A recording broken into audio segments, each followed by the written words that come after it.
எல்லாருக்கும் வணக்கம். ஆல்ரெடி 2 மணி நோக்கி போயிட்டுருக்கோம். நிறைய பேருக்கு பசிக்க ஆரம்பிச்சிட்ருக்கோன்னு நினைக்கிறேன். அதில் சேசு மாதிரி மாம்ஸில் கொஞ்சம் சுகர் பேஷண்ட் வேறு, மாத்திரை போடுற டைம் ஆகிட்ருக்கோம். ஸோ அதனால் நான் ஸ்ட்ரைட்டாக சக்ஸஸ் மீட் நன்றி அப்படின்றது நம்ம ப்ரொடியூசர் விஸ்வாஸ் சாரில் ஆரம்பித்து ப்ரொடக்ஷனில் டீ கொடுக்கிற தம்பி வரைக்கும் நம்ம எல்லார் பேருமே சொல்லி ஆகணும். ஏன்னா எல்லாருடைய உழைப்பும் தான் இந்த படத்தினுடைய சக்ஸஸ். ஸோ எல்லாருக்குமே என்னுடைய மனமார்ந்த நன்றி. அப்புறம் கார்த்திக் எல்லாருமே சொன்ன மாதிரி ப்ரெஸ் அண்ட் மீடியா, நீங்கள் ஃபஸ்ட்டு ஷோ பார்த்துட்டு அன்றைக்கி நைட்டு டியூட் பண்ணது, இன்ஸ்டாகிராமில் நீங்கள் சப்போர்ட் பண்ணது, ரிவ்யூஸ்லாம் மார்னிங்கே சீக்கிரமாக சொன்னது, நிறைய ரிவ்யூஸ் பாசிட்டிவாக வந்தது. ஸோ இது எல்லாமே இந்த படத்துக்கு மிகப்பெரிய வெற்றி கொடுத்தது. ஸோ அதுக்கப்புறம் என்னுடைய உயிரினும் மேலான என் அன்பு சொந்தங்களாக ரசிகர்களுடைய சப்போர்ட். ஸோ தமிழ் சினிமா ரசிகர்கள் எல்லாருமே இதை ரொம்ப கொண்டாடி இருக்காங்க. ரொம்ப நல்லா போயிட்டுருக்கு. அப்புறம் இந்த படத்துக்குடைய மிகப்பெரிய வெற்றிக்கு காரணம் இங்கே உட்காந்துட்ருக்க எல்லாருமே தான். தனித்தனியாக எல்லாரும் பேரும் சொல்ல முடியாது. ஏன்னா நான் ஆஸ் எ ஹீரோவாக அந்த கேரக்டரை நான் ட்ராவல் பண்ணி போயிட்டுருக்கும்போது இவங்க அவங்கவுங்களுடைய ஜாப் ரொம்ப நல்லா பண்ணாங்க. இவர்கிட்ட ஆரம்பித்து சார்ட்ட ஆரம்பித்து இங்கே உட்காந்துட்ருக்க எல்லாருக்கிட்டுமே நம்ம சொல்லலாம். ஸோ இவங்க எல்லாரும் நடித்து ஆடியன்ஸை கவர் பண்ணதான் இந்த படத்தினுடைய மிகப்பெரிய சக்ஸஸ், என்னுடைய நடிப்பை விட. ஸோ அவங்க எல்லாருக்குமே என்னுடைய மனமார்ந்த நன்றியை நான் தெரிவிச்சுக்கிறேன். அது மட்டும் இல்லாமல் இந்த படம் இல்லை, என்னுடைய எல்லா படங்கள்லையுமே என் கூட நடித்தவங்க எல்லாருமே இருப்பாங்க. எல்லா படங்களும் வித்தியாசமான கேரக்டர்ஸில் கண்டிப்பாக கூட ட்ராவல் பண்ணுவாங்க. ஸோ அது கண்டிப்பாக உறுதி. அதுக்கப்புறமா ஹீரோயின் அவங்க என் கூட இருப்பாங்களான்றதை நான் டைரக்டர்கிட்ட கேட்கணும். அடுத்த படத்தில் சொல்லிட்டாங்கண்ணே. சரி, அடுத்த படத்தில் இப்போது இந்த படத்தில் நானும் மேகா ஆகாஷம் தான் மறுபடியும் பண்ணுறோம். சீன்ஸ் மட்டும் கொஞ்சம் டெவலப் பண்ணி வைப்பா. ஸோ எல்லாருக்கும் ஒன் செகண்ட் நன்றி நான் சொல்லிக்கிறேன். ஆல்ரெடி டைம் இல்லை. நீங்கள் பேசுகிறதா இருந்தால் கொஸ்டின்ஸ் எதனா இருந்தால் நம்ம கொஞ்சம் ஃபியூ கொஸ்டின்ஸ் மட்டும் நம்ம இன்ட்ராக்ட் பண்ணிக்கலாம். வந்துட்டீங்களா தலைவா?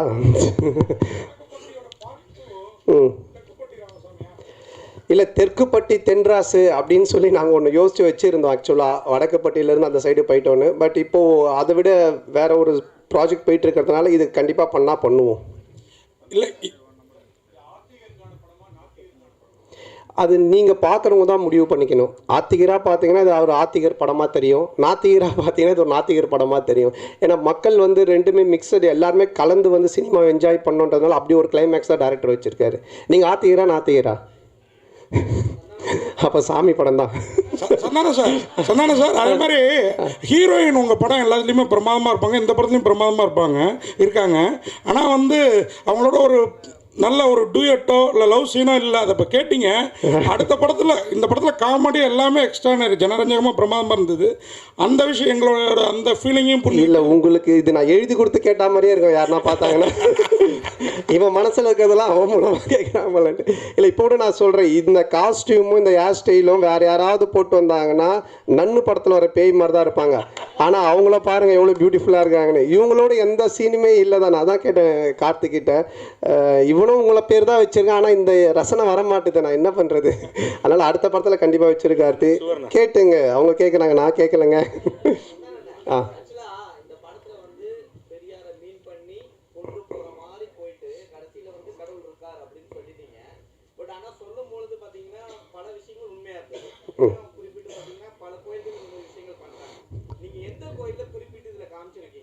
அதான் காமிச்சிருக்கேன், கண்ணாத்தா கோவில்.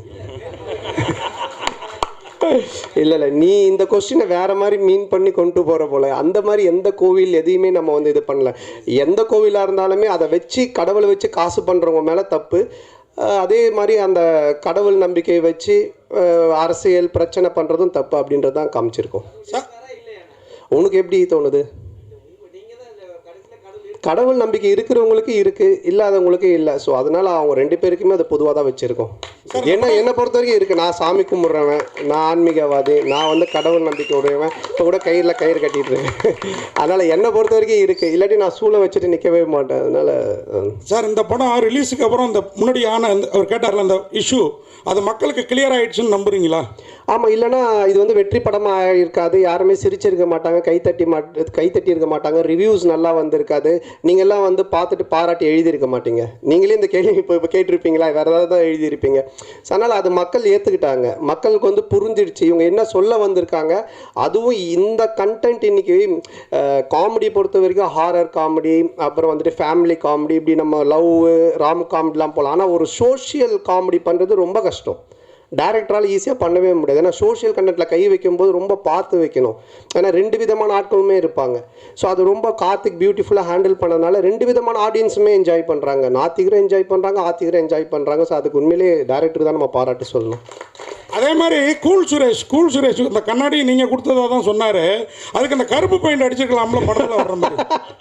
உண்மைதான். இதோட அந்த கண்ணாடி யாரும் யூஸ் பண்ண மாட்டாங்க. நான் திருப்பி நீ வாங்கி யூஸ் பண்ணி வைப்பற பண்ண மாட்டேன்ல. அது அவன் அப்படி தான் பிக் பாஸ் வந்து ஒருத்தர்கிட்ட ஒரு ட்ரெஸ் வாங்கி வந்திருக்கான். அவங்க பேர்லாம் சொல்ல மறந்துட்டான், கண்ணாடி மட்டும் சொல்லிட்டான் இவர்கிட்ட வாங்கினேன்ட்டு. அவனை பற்றி நீங்கள் பேசிக்கிட்டே இருக்கணும். அதுக்கு தான் அவன் ஏதோ ஒன்று பண்ணுறான், அது கண்டுக்காதீங்க. அண்ணா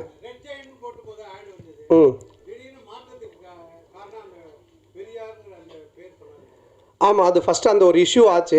அதுக்கப்புறம் அது ஒரு பாலிட்டிக்ஸாக மாறிச்சு. இப்போ நம்ம படம் எடுத்தது எல்லாரும் மறந்து கவலையை மறந்து சிரிக்கணுன்றது அது ஒரு பிரச்சனையாக ஒரு பாலிட்டிக்ஸாக மாறும்போது எதெல்லாம் நமக்கு தேவையில்லை அதை நம்ம ஸ்மூத் பண்ணிக்கணும் அப்படின்றதுக்காக சில விஷயங்களை விட்டுட்டோம் வேண்டான்ட்டு. ஆமாம், அதில் என்னென்ன இருக்கு.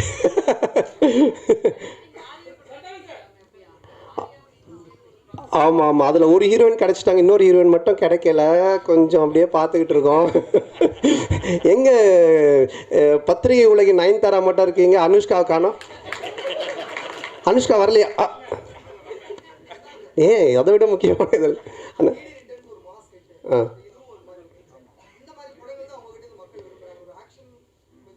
இல்லை, எனக்கு பொறுத்த வரைக்கும் எல்லாருமே இப்போ பார்த்தீங்கன்னா நிறைய பேர் படம் பார்த்துட்டு வாழ்க்கையில் ரொம்ப இறுக்கமாக இருக்கவங்க, ரொம்ப சோகமாக இருக்கும், ரொம்ப பிரச்சனையே.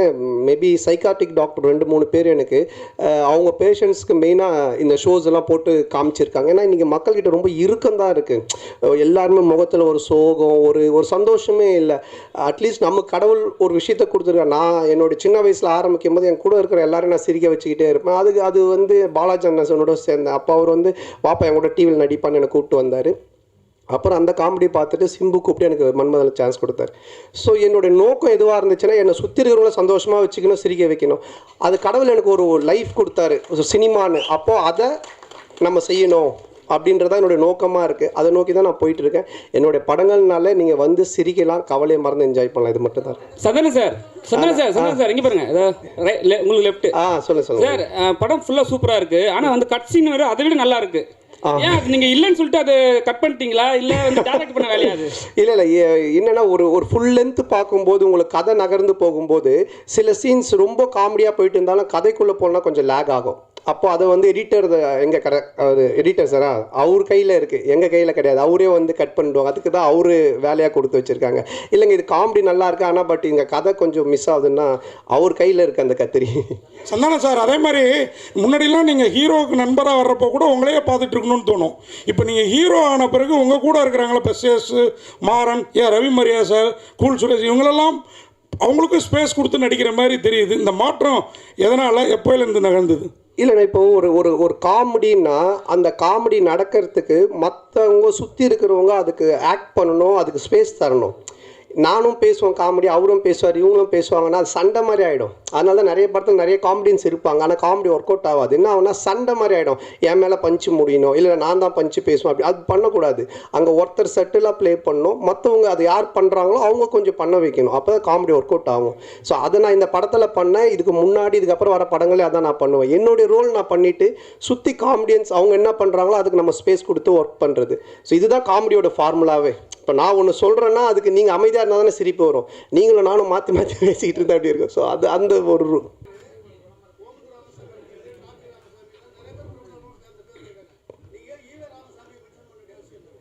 ஈவே ராமசாமி நம்ம எங்கேயும் மென்ஷன் பண்ணலேண்ணே. இல்லைண்ணே, படம் பார்த்தீங்களாண்ணே?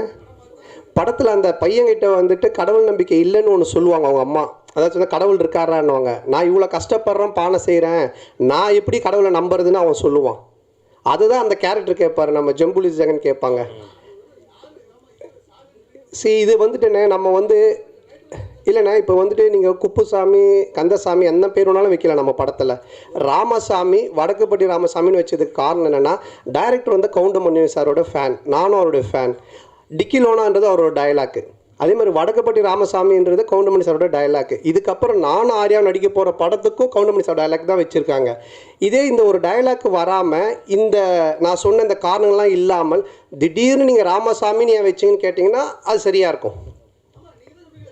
அண்ணா ஒரு கொஸ்டின் தான் சொன்னீங்க, 4 கொஸ்டின் கேட்டுங்கிறீங்க சார். அண்ணா இங்கே பாருங்க, அண்ணா இங்கே பாருங்க. இல்லை அண்ணா ஒரு நிமிஷம் முடிச்சார் சார். அண்ணா உங்கள் பேர் என்னண்ணே?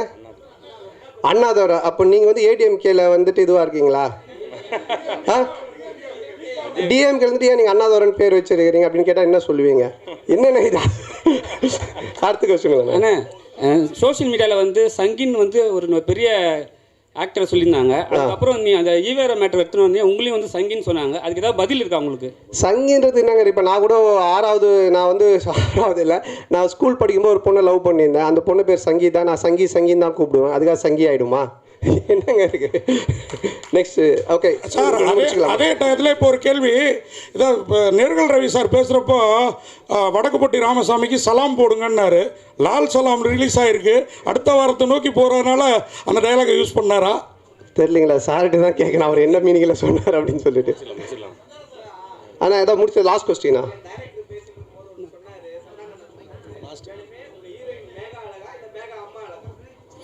மேகா அம்மா அழகுன்னு யார் சொன்னது? நானா டேரக்டரா? இல்லை கண்டிப்பாக 2 பேருமே அழகு தான். ஸோ அதனால் ரொம்ப சந்தோஷம் உங்கள் எல்லாருமே சந்திச்சதில். ரொம்ப இவ்வளோ நேரம் பொறுமையாக இருந்து இந்த ஒரு வெற்றி சக்ஸஸ் மீட்டுக்கும் சப்போர்ட் பண்ணிட்டு இருக்கவங்க எல்லாருக்குமே ரொம்ப நன்றி. தொடர்ந்து சப்போர்ட் பண்ணுங்கள். நீங்கள் எனக்கு சப்போர்ட் பண்ணுறது, யாரெல்லாம் சிரித்து இந்த படம் பார்த்து என்ஜாய் பண்ணுறாங்களோ அவங்க எல்லாருக்குமே நீங்கள் சப்போர்ட் பண்ணுறதுக்கு சமமான ஒரு விஷயம். ஸோ எல்லாருக்குமே என்னுடைய மனமார்ந்த நன்றி. தேங்க்யூ. எல்லாருக்கும் வணக்கம். ஓகே, ஸோ ஆனஸ்ட்டாக நான் பெரிய ஸ்பீச் எல்லாம் ப்ரிப்பேர் பண்ணல. நான் ஆல்பன் கிட்ட கேட்டப்போ 2 லைன் போதும் எல்லாருக்கும் வந்து உங்கள் ஹார்ட்ஃபெல் தேங்க்யூ சொல்லணும். So first thank you to my amazing cast and crew. ஏன்னா இந்த ஜேர்னி எனக்கு ரொம்ப ரொம்ப ஸ்பெஷல். அவங்க சொன்ன மாதிரி ரொம்ப கஷ்டமாக இருந்தது எனக்கு ஷூட்டிங் டைம் பிகாஸ் என் பாட்டினால். பட் ஐ திங்க் இவங்க எல்லோரும் சப்போர்ட் இருந்தது அண்ட் ஐ திங்க் அவங்க எல்லோரும் என்னை நல்லா பார்த்துக்கிட்டாங்க. ஸோ அதுக்கு first thank you to everyone. And mainly media and ப்ரெஸ்க்கு ஒரு பெரிய தேங்க்யூ. ஐ திங்க் உங்கள் பாசிட்டிவிட்டி தான் ஃபர்ஸ்ட் இந்த படத்தோடைய சக்ஸஸ் ஸ்டார்ட் பண்ணி விட்டது. அண்ட் ஆஃப்கோர்ஸ் ஆடியன்ஸ்க்கு ஒரு பெரிய தேங்க்யூ. ஏன்னா ஒரு வாட்டியில் 2 வாட்டி நிறைய பேர் என்னை டேக் பண்ணி 4-5 வாட்டி இந்த படம் பார்த்தாங்க. லைக் ஒரு நல்ல ஃபிலிம் பண்ணுறது is in our hands. But அவங்க தியேட்டருக்கு வரலன்னா I don't think success would even happen. So thank you to all of you. And ஏடிஸ், thank you all so much for taking care of me and mainly Karthik and director, Natraj sir, People Media Factory and Santhanam sir, thank you. இந்த experience எனக்கு எப்போவுமே ரொம்ப ஸ்பெஷலாக இருக்கும். And இந்த படம் is very close to my heart. So I'm very happy that நான் ஃபர்ஸ்ட்லேருந்து ஸ்கிரிப்ட் கேட்ட போயே I believed in this film and தெரியாது ஏதோ ஒரு பாசிட்டிவ் வைப் எப்போவுமே இருந்தது. So thank you to every one for இந்த ஃபீலிங் ரொம்ப நல்லா இருக்குது. So thank you. எல்லாருக்கும் வணக்கம். ஃபர்ஸ்ட்லி ரொம்ப நன்றி. 2015 நான் ஒரு படம் வந்து லீடாக நடிச்சிருந்தேன். அது ரிலீஸ் ஆச்சு. நல்ல கதை, நல்ல ரோல், ரொம்ப ஸ்ட்ராங்கான ஒரு கேரக்டர். பட் அன்ஃபார்ச்சுனேட்லி அது வந்து நல்லா போகலை. எல்லாமே நல்லா இருந்தும் நல்லா போகலை. அது எனக்கு ஒரு ப்ரொஃபைலாக மாறலை. ஸோ அதுக்கப்புறம் நான் ஒரு பெரிய பிரேக் எடுத்து எனக்கு நான் பண்ண ஒரு டெசிஷன் என்னென்னா, இதுக்கப்புறம் நான் ஒரு படம் பண்ணினா அது சினிமாவில் என்னை அடுத்த கட்டத்துக்கு கண்டிப்பாக கூட்டிகிட்டு போகணும். இல்லைன்னா அது வரைக்கும் வெயிட் பண்ணுறதுக்கு நான் ரெடி. ஸோ அந்த பேஷன்ஸ் மட்டும் நான் கடைப்பிடிச்சேன். அண்ட் ஒரு நல்ல கதை, நல்ல ரோல், அது மட்டும்தான் நான் வெயிட் பண்ணிகிட்டு இருந்தேன். பட் எனக்கு கடவுளாக பார்த்து எனக்கு ஒரு பிளாக் பஸ்டர் ஹிட்டில் எனக்கு ஒரு கேரக்டர் கொடுத்தது எனக்கு ரொம்ப சந்தோஷமாக இருக்குது. இன்றைக்கி ரொம்ப வருஷம் கழித்து இந்த மேடையில் நிற்க வச்ச என்னோடய டிரெக்டர் கார்த்திக், ப்ரொடியூசர் நட்ராஜ் அவர்கள் அண்ட் சந்தானம் சார் அண்ட் எல்லாருமே ரொம்ப நன்றி. நமக்கு ஒரு கட் ஃபீலிங் ஒன்று இருக்கும் பார்த்தீங்களா. ஸோ இந்த செட்டுக்குள்ளே நான் உள்ளே வரும்போது MS Bhaskar sir, Ravi sir and எல்லா ஆர்டிஸ்ட்டும் பார்க்கும்போது, ஸ்பெஷலி MS பாஸ்கர் சாரில் நடிச்சிட்டு இருக்கும்போது நான் முன்னாடி நின்று பார்த்துட்டு இருந்தேன். ஸோ அந்த மொமெண்ட்டில் எனக்கு ரொம்ப ஸ்ட்ராங்காக தோணின ஒரு விஷயம் வந்து நான் கரெக்டான இடத்துல இருக்கேன், கரெக்டான சூழல், கரெக்டான ஆட்கள், இதை வச்சு நான் படிப்படியாக இன்னும் முன்னேறிட்டே போகணுன்னு எனக்கு ரொம்ப ஸ்ட்ராங்காக தோணுன ஒரு விஷயம். எல்லாமே நம்ம சுற்றி கரெக்டாக இருக்குன்னு முதல் தடவை எனக்கு தோணுது வந்து வடக்குப்பட்டி ராமசாமியில் தான். ஸோ இந்த ப்ராஜெக்டில் நானும் இருக்கேங்கிறதுல ரொம்ப சந்தோஷமாக இருக்குது. எல்லாரும் எனக்கு சொன்ன ஒரு விஷயம் என்னென்னா, ஜாக் நீங்கள் எப்படியாச்சும் ஒரு ஹிட் படத்தில் நடிச்சிட்டிங்கன்னா ரெக்கக்னிஷன் வரும்னு. பட் இன்னைக்கு நான் பிளாக் பஸ்டர் படத்தில் இருக்கேங்கிறதுல I feel extremely happy and proud. And என் கூட இப்போ நான் தான் இங்கே வந்து நான் முன்னாடி சொன்ன மாதிரி ஐம் அன் அப்கமிங் ஆர்டிஸ்ட், இண்டஸ்ட்ரிக்கு புதுசு. இங்கே இருக்க அத்தனை பேருமே எஸ்டாப்ளிஷ்டான ஆர்டிஸ்ட். இவங்க எல்லாரோடையும் சேர்ந்து நானும் இதில் ஒரு பாட்டாக இருக்குங்கிறது எனக்கு ரொம்ப சந்தோஷமாக இருக்குது. மறுபடியும் வாய்ப்பு கொடுத்த எல்லாருக்குமே ரொம்ப ரொம்ப நன்றி. அண்ட் நான் கரியர் ஆரம்பிச்சதுலேருந்து இன்னி வரைக்குமே என் கூட நின்று சப்போர்ட் பண்ணிகிட்ருக்க அத்தனை பேருக்குமே ரொம்ப நன்றி. ஆக்சுவலாக ஆடியோ லான்ச்சில் வந்து ரொம்ப ஃபாஸ்ட்டாக பேசிட்டேன். ஏன்னா எல்லாருக்கும் தேங்க்ஸ் சொல்ல முடியல, டைம் இல்லை. இப்போ ரொம்ப மொனோட்டனஸாக தான் இருக்கும், கிரிஞ்சாக தான் இருக்க, வர வழி இல்லை. பட் நிறைய பேருக்கு தேங்க்ஸ் சொல்லணும். இல்லை சில பேர் ஃபோன் பண்ணி கோச்சிக்கிட்டாங்க, எனக்கு தேங்க்ஸ்லாம் சொல்ல தலைவான்னு அழுதுட்டாங்க. ஸோ அதனால் வந்து ஒரு ஃபார்முலா இருக்கும், பரவாயில்ல, நன்றி சொல்லிக்கிறேன், பொறுத்துக்கோங்க. ஸோ ஃபஸ்ட்டு நன்றி கேட்குதா? ஓகேண்ணா. ஃபஸ்ட்டு நன்றி வந்து ஆரம்பிக்கிறதுல என்னோடய ப்ரொடியூசர்ஸ். அது ப்ரொடியூசர்ஸில் வந்து எனக்கு தெரிஞ்ச ப்ரொடியூசர் வந்து நட்ராஜ் சார் தான். விஸ்வபிரசாத் சார் வந்து நான் காரில் அதான் ஆஃபீஸில் போகும்போது கதை சொன்னேன். விவேக் சார் நாங்கள் இருக்கார், காரில் போகும்போது கதை சொன்னேன். நீ பண்ணு மச்சான், நான் பார்த்துக்கிறேன் அப்படின்னு சொல்லிட்டு இன்றைக்கி வரைக்கும் உட்காந்துருக்காரு. அடிக்கடி ஃபோன் பண்ணி சொல்லுவார், மச்சான் நம்ம பாடையிலே போய்ட்டோன்னு நினைக்கிறேன் அப்படின்னு அடிக்கலாம் ஃபோன் பண்ணி சொல்லுவார். இது அப்ரூவ் பண்ணல, இது அப்ரூவ் ஆச்சு. எந்த ஒரு விஷயமும் வந்து என் காதுக்கு வராமல் கடைசி வரைக்கும் கொண்டு வந்து இந்த இடத்துல நிறுத்தியிருக்காரு. இன்றைக்கி இந்த சக்ஸஸ் மீட் வரைக்கும் வந்திருக்கிறது காரணம் நட்ராஜ் தான். ரொம்ப ரொம்ப நன்றி தலைவா, ரொம்ப நன்றி. ஏன்னா ஃபஸ்ட்டு நிறைய பேர் வந்து ரைட்டிங் ரொம்ப நல்லா இருக்குது, இது ஜஸ்ட் அந்த காமெடி படமாக இல்லாமல் கடந்த ரைட்டிங்லாம் ரொம்ப ஸ்ட்ராங்காக இருக்குது, எப்படி எல்லா கேரக்டரையும் வடிவமைச்சிங்க அப்படின்னு சொன்னாங்க. ஸோ அஃப்கோர்ஸ் அந்த ரைட்டிங்காக நிறைய வேலை பார்த்தோம். என்னோடய screenplay writers Vignesh Babu, Vignesh Venugopal இங்கே தான் இருக்காங்க, அவங்களுக்கு ரொம்ப நன்றி சொல்லிக்கிறேன். அந்த ரைட்டிங் வந்து ஸ்க்ரீனில் கன்வெர்ட் ஆகணும் அப்படின்னா ஃபஸ்ட்டு ஒரு ஃப்ரீடம் வேணும், க்ரியேட்டிவ் ஃப்ரீடம் வேணும். ஃபார் எக்ஸாம்பிள் அந்த ஃப்ரீடம் எனக்கு வந்து இப்போ நான் என்ன கேட்குறேனோ அது கொடுக்கணும். சந்தனனை நான் கூலாக வச்சுக்கணும் படத்தில். ஏன்னா அவர் வந்து ஃபுல் அண்ட் ஃபுல் அவர் எஃபர்ட் போட்டு பண்ணுறாரு.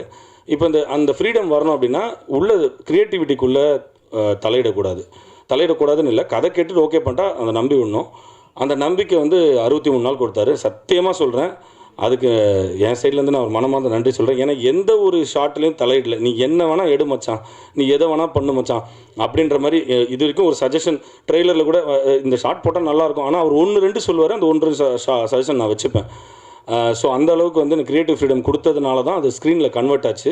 ஸ்க்ரீனில் கன்வெர்ட் ஆனதுனால தான் அது ஒரு வெற்றி அமைஞ்சதுன்னு நினைக்கிறேன். ஸோ அந்த க்ரியேட்டிவிட்டி ஃப்ரீடம் இனி நான் எல்லா ப்ரொடியூசர்ஸ்ட்டையும் நான் வந்து ரெக்வஸ்ட் பண்ணிக்கிறேன். அந்த க்ரியேட்டிவிட்டி ஃப்ரீடம் கொடுத்தா கண்டிப்பாக அதுக்குண்டான குவாலிட்டியை நான் வந்து படத்தில் கொடுத்துருவேன். அது நான் கேரண்டி பண்ணுறேன். ஸோ இது த திங்.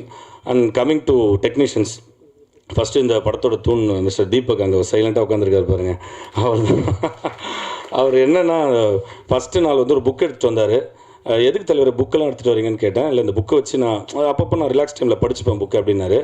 3 பேஜ் தான் படித்தார் படம் முடியிருக்கும். அந்த புக்கையும் முடிக்கல, அந்த புக்கு எங்கே போச்சுன்னு தெரில, அந்த அளவுக்கு. ஏன்னா கூப்பிட்டு என்ன செஞ்சிட்டிங்களாடா 63 நாளுன்றாரு. ஸோ பிளாக் அதான் ஒயிட் அண்ட் ப்ளூ காஸ்டியூமில் தான் வருவார். போகும்போது அதில் உஜாலாவுக்கு போய் ஒரு மாதிரி இதாகி சாயம் பிடிச்சி நீலகிரி சார் நின்றுட்டு இருப்பார்ல காக்காப்பி வந்து அந்த மாதிரி ஆகிடுச்சு அந்த சட்டெல்லாம். ஸோ பயங்கரமான ஹார்ட் ஒர்க்கு. அவரோட டீம் ஷெரீஃப், அப்புறம் அசிஸ்டன்ட் கேமராமேன் ஃபெலிக்ஸு, பசங்க எல்லாத்துக்குமே நான் வந்து ரொம்ப நன்றி சொல்லிக்கிறேன். அண்ட் கம்மிங் நெக்ஸ்ட் வந்து ஆர்ட் டைரக்டர் ராஜேஷ் வந்து அவரை பற்றி நான் தெளிவாக சொல்லணுன்னா, அவர் வந்து ஒரு சினிமாவுக்கு செட் ஆகாத ஒரு ஆர்ட் டைரக்டர் அப்படி தான் சொல்லலாம். ஏன் அப்படி சொல்கிறேன் அப்படின்னா, ரொம்ப என்ன சொல்கிறது, பேசவே மாட்டார். மைக் எடுத்து பேசிங்கன்னா கூட பேச மாட்டார். ஆனால் ரொம்ப எக்ஸ்ட்ரீம்லி ப்ரொஃபஷனல். அதாவது காலை நேரத்தில் போய்ட்டு இப்படி நின்றுப்பார், அப்படியே ஒரு சாதாரண ஒரு செட்டஸ்டன் மாதிரி நின்றுட்டுருப்பார். ஸோ அந்த அளவுக்கு அவர் டீம், அவங்க team Madan, associate art director Madan, அவங்க டீம் செட்டஸ்டன்ஸ், அவங்களுக்கு ஒரு ரொம்ப thanks. And coming to next technician Sherif master ஆகட்டும், அவங்களோட டீம் ஆகட்டும், மேத்யூ மகேஷ் அவருங்காகட்டும், அவங்களுக்கு நன்றி. அண்ட் இந்த படத்தோட ஒரு இதெல்லாம் எங்களுக்கு ஷூட்டிங்கை கான்ட்ரிபியூட் பண்ணதை தாண்டி எனக்கு இந்த படத்தோட 2 பில்லர்ஸ் சொல்லலாம். ஃபஸ்ட்டு வந்து ஷான் ரோல்டன் வந்து எப்படின்னா, அவர் நிறைய நல்ல படங்கள் மியூசிக் பண்ணியிருக்காரு. ஆனால் அவர் பேக்ரவுண்ட் ஸ்கோர் வந்து யூனிக்காக பண்ணுவார். ஸோ இந்த படத்தில் என்ன எக்ஸ்ட்ரானரியாக பண்ணார்னா, ஸ்பேஸிங் கொடுத்தாரு கரெக்டாக. இப்போ அந்த கன்னி வீட்டில் காலை வச்சு இப்படி திரும்பி அவன் ஓட்கா அப்படின்னு சொல்லிட்டு ஒரு 3 seconds ஒரு ஸ்பேஸ் இருக்கணும். அந்த ஸ்பேஸிங்க்கு அவர் வந்து அந்த மியூசிக் ஆஃப் பண்ணி கரெக்டாக எங்கெங்கே வந்து ஸ்பேஸ் கொடுக்குமோ அதை கரெக்டாக பண்ணி எக்ஸ்ட்ராடினரியான மியூசிக் பண்ணார். நான் ரெஃபரன்ஸ் பிஜிஎம்மாக நான் கிளைமேக்ஸில் வந்து போட்டிருந்தது கேஜிஎஃப் படத்தோட பிஜிஎம் தான் நான் போட்டிருந்தேன். அந்த பிஜிஎம் கேட்டு எல்லாருமே புளிச்சிருச்சு. என்னடா இந்த பிஜிஎம் எப்படி அடிக்க முடியும்னு யோசிச்சுட்டு இருந்தோம். ஆனால் அதை விட எக்ஸ்ட்ராடினரியாக ஒரு பிஜிஎம் அடித்து மக்கள் மத்தியில் போய் நீ சேர்ந்துருக்காரு. தேங்க்ஸ் ராட் ஷான். ஒரு கமர்ஷியல் படமாக வரும், நம்ம ஒரு பெரிய ப்ரொடக்ஷன் கம்பெனி. ஸோ இந்த படத்தை நம்ம சூஸ் பண்ணி பண்ணால் நம்மளுக்கு ஒரு நல்ல பேர் வரும். பரவாயில்ல, பட்ஜெட் பெருசாக இருந்தாலும் நம்ம இந்த படத்தை கண்டிப்பாக பண்ணுவோம் சொல்லி தான் இந்த படத்தை ஆரம்பித்தோம். கரெக்டாக 1 வருஷம் முன்னாடி தான். இன்றைக்கி வெற்றி விழா கொண்டாடிட்டு இருக்கோம். இந்த வாய்ப்பு கொடுத்த சந்தானம் நண்பருக்கு ரொம்ப நன்றி. சந்தானத்தை பற்றி சொல்லணும்னா 2 விஷயம் சொல்லிடுறேன். இந்த படத்துக்கு அவர் கொடுத்த கமிட்மெண்ட், ஒரு 55 நாள் டு 57 நாள் எங்களோடய இருந்தார். பொள்ளாச்சி வந்து த்ரூ அவுட் இருந்தார். இருந்துட்டு எங்களை சப்போர்ட் பண்ணி இந்த படத்தை நடித்து கொடுத்தாரு. ஒரு 4 நாள் நடுவில் பிரேக் இருந்தாலும் அவர் சென்னை போயிட்டு வரலாம், மற்ற விஷயங்கள் பண்ணலாம். அது பண்ணலை. அவர் சொன்னார், இந்த 4 நாள் பிரேக்கில் நான் போகிற டைமில் உனக்கு ஏதாவது ஒன்று ஷூட் பண்ணணுன்னா நான் இருந்தால் உனக்கு வசதியாக இருக்கும், நான் இங்கேயே இருக்கிறேன் சொல்லி முழுக்க இந்த 54 நாள் அவர் இருந்து இந்த படத்தை முடிச்சு கொடுத்து போனார். அதுக்கு ரொம்ப ரொம்ப நன்றி.